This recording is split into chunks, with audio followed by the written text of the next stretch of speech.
कोई भी गांव जब बसता है तो सबसे पहले वहां भूमि पूजन के बाद नगर खेड़ा बनाया जाता है। दादा नगर खेड़ा सभी जातियों का साझला पूज्य स्थल होता है।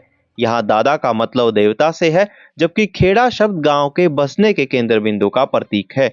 ऐसी मान्यता है कि गांव या नगर बसाने के लिए गांव के साझे देवता को स्थापित करना होता है, जो कि गांव की या फिर नगर की रक्षा करता है। हर एक गांव में नगर खेड़े को लेकर लोगों की अपनी अपनी आस्था है। पर यह आस्था कैसे शुरू हुई और क्यों रविवार को ही नगर खेड़े की पूजा की जाती है, ये सवाल आपके मन में भी जरूर आया होगा। सफेद रंग की इस इमारत को प्रत्येक गांव अपने अस्तित्व से जोड़कर देखता है। इसकी मान्यता कहां से शुरू हुई और रविवार का दिन ही इसके लिए क्यों चुना गया, इन सारे सवालों के जवाब आप भी सुनिए।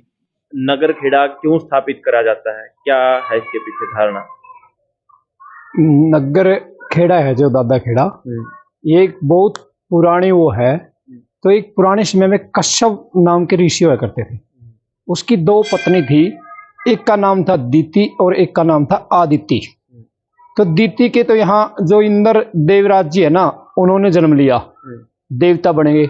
और दूसरी के यहाँ राक्षस पैदा होने शुरू हो गए आदित्य के। जब आदित्य के बड़े वो दोनों जवान हो गए, इंद्र देवता और वो भी, तो आपस में जब उनकी लड़ाई होने लगी तो आदित्य के सारे पुत्र इंद्र के द्वारा मार दिए गए। तो आदित्य ने इसके ऊपर बहुत दिनों तक घोर तपस्या की और अब वरदान मांगा कि जब उसकी घोर तपस्या से प्रसन्न होकर कश्यप ऋषि ने पूछा कि आप क्या चाहती हो, तो उसने कहा कि मुझे एक ऐसा पुत्र चाहिए जो इंद्र आदि सभी से बलवान हो।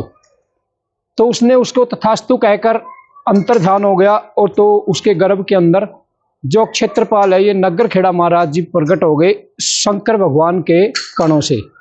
तो शंकर भगवान की कृपा से ये उसके अंदर पैदा हुए। तब इंद्र भगवान ने देखा कि आदित्य ने तो ऐसा वरदान मांगा है कि जो मुझसे भी बलवान होगा, तो उन्होंने छोटा एक रूप धारण करके आदित्य के गर्भ में चले गए इंद्र देवता। तो उन्होंने उसके 7 टुकड़े कर दिए। उस बालक के, जो छोटा बच्चा उसके पेट के गर्भ के अंदर था, उसके 7 टुकड़े करे। तब भी वो बालक नहीं घबराए और इंद्र पर हैवी रहे। तो उन्होंने उसके 7 टुकड़े उसके बाद कर दिए, तो 49 टुकड़े कर दिए। तो जब उस समय भी वो इंद्र से नहीं घबराए, 49 के 49 इंद्र की तरफ चले गए। तो इंद्र हाथ जोड़कर कहने लगा कि आप क्या हो? तो वो कहने लगे कि हमारी माता ने जो वरदान मांगा था, तो हम नगर खेड़ा महाराज के रूप में प्रकट हुए हैं। तो इंद्र भगवान वो कहने लगे कि हम आपको नहीं मारेंगे क्योंकि आप हमारी मौसी के लड़के हैं, लेकिन हमारी माता ने सिर्फ यही वरदान मांगा था कि इंद्र भगवान से भी बलवान हो, न कि इंद्र को मारने वाले नहीं। तब इंद्र भगवान ने प्रसन्न होकर उनको फल स्वरूप से आशीर्वाद दिया कि तुम सदा फलोगे और फूलोगे।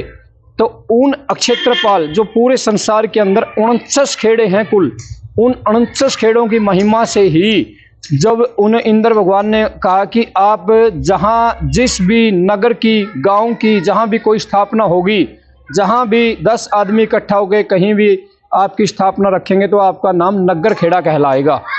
और आप हर घर में प्रकाश देने वाले पैदा होंगे, हर घर को आप प्रकाश देंगे, आशीर्वाद देंगे। इसलिए आपको शुक्ल पक्ष में सबसे ज्यादा माना जाएगा, और वो भी रविवार को। रविवार का शुक्ल पक्ष के अंदर सबसे महत्वपूर्ण दिन होता है। इससे अच्छा कोई दिन दूसरा नहीं माना जाता, क्योंकि रविवार का जो शुक्ल पक्ष का एतवार है वो बहुत ही शुभ होता है।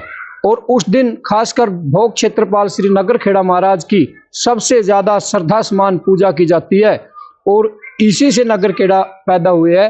ये कश्यप ऋषि के पुत्र है, आदित्य के गर्भ से पैदा हुए हैं और शंकर भगवान के कणों से ये पैदा हुए हैं। तो शंकर भगवान का रूप है।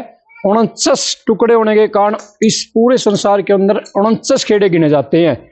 लेकिन इंद्र भगवान की कृपा से इनको ऐसी जगह मिली है कि जहां भी कोई भी गांव या नगर खेड़ा के बगैर नहीं होगा। जहां भी खेड़ा होगा उसी से गांव की तरक्की होगी। और ये गांव की, नगर की, शहर की हर प्रकार से रक्षा करने वाला सबसे बड़ा देवता नगर खेड़ा होता है। न कि इसकी कोई मूर्ति नहीं है, कोई रूप नहीं है। जहां भी 10 आदमी इकट्ठा होकर बस गए, वहीं से नगर खेड़ा शुरू हो गया। इसका कोई रूप नहीं, कोई मूर्ति नहीं, लेकिन ये सबसे महान और सबसे ज्यादा मानने वाली जो एक ही है वो है नगरखेड़ा महाराज। दादा नगरखेड़े से जुड़ी आपकी कोई मान्यता या फिर कोई सुझाव या कोई सवाल हो तो कमेंट के माध्यम से हमें जरूर बताएं। कैथल बैग न्यूज की तरफ से सभी दर्शकों को ढेर सारा प्यार।